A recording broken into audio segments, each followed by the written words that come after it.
आवाज़ और तस्वीर के दोस्तों अस्सलाम वालेकुम। अपने आप को बेहतर करें, अपने आप को संवारें।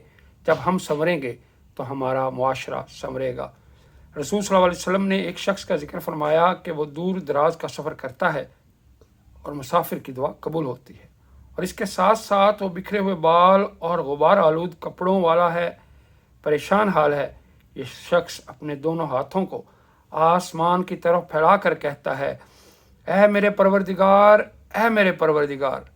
लेकिन खाना भी इसका हराम, पीना भी हराम, लिबास भी हराम, और हराम ही से इसके जिस्म की नशोनुमा हुई, तो ऐसे शख्स की दुआ कहाँ कबूल हो सकती है।